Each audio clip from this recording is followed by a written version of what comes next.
সাত সকালে খুনের ঘটনা উদয়পুর টেপানিয়া পালপাড়া এলাকায়। সংবাদ প্রকাশে জানা যায়, বৃহস্পতিবার ভোর আনুমানিক 4 ঘটিকায় টেপানিয়া পালপাড়া এলাকায় নারায়ণ দাস বয়স 65 এর খুন হয় নিজ বাড়িতে।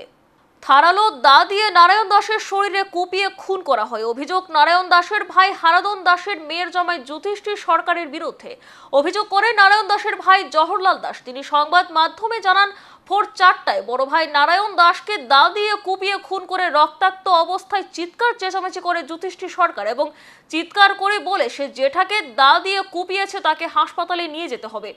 ভাই জহরলাল দাস সেই দৃশ্য দেখে হতবাক। আশেপাশের পরিবারের লোকজনকে ডেকে নিয়ে যুধিষ্ঠির সরকারকে আটক করে দড়ি দিয়ে হাত পা বেঁধে রাখে। দেখতে পায় ভাই নারায়ণ দাসের রক্তাক্ত দেহ পড়ে রয়েছে ঘরের বাইরে। শরীরের একাধিক দায়ের কোপে ক্ষত হয়ে রয়েছে। খবর দেওয়া হয় রাধা কিশোরপুর থানায়।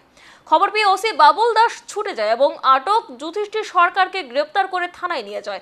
অন্যদিকে ঘটনা তদন্ত শুরু করে ওসি এবং খবর দেওয়া হয় মহকুমা পুলিশ আধিকারিক ও জেলা পুলিশ সুপারকে। খবর পেয়ে ছুটে যায় মহকুমা পুলিশ আধিকারিক অজয় দেববর্মা এবং জেলা পুলিশ সুপার নমিত পাঠক সহ ফরেন্সিক টিম। পুলিশ সূত্রে জানা যায়, বুধবার রাতে নারায়ণ দাসের ঘরে জামাতা যুধিষ্ঠির সরকারের সাথে মদ্যপান করা হয়। কোনো এক অজ্ঞাত কারণে নিজেদের মধ্যে ঝগড়া বিবাদ হয়ে এই দুর্ঘটনাটি ঘটে। Report, news vigilante.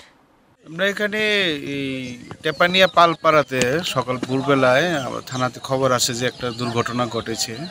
এখানে নারায়ণ দাস নামে এক ব্যক্তিকে হত্যা করা হয়েছে, এরকম খবর। এই খবর এখানে এসে জানতে পারি যে ওনারই ছোট ভাইয়ের মেয়ের জামাই যুধিষ্ঠির সরকার, তারা একসঙ্গেই ছিল। কোনো একটা কারণে তাদের মধ্যে কিছু একটা হয় এবং তাকে দাও দিয়ে কুবিয়ে অনেকগুলো কূপ মেরে ওই নারায়ণ দাসকে হত্যা করে।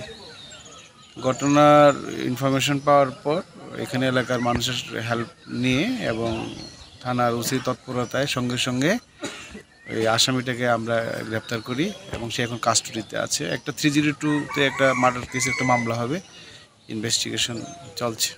আর স্যার, যিনি মারা গেছেন ওনার নামটা? স্যার, ওনার নাম নারায়ণ দাস।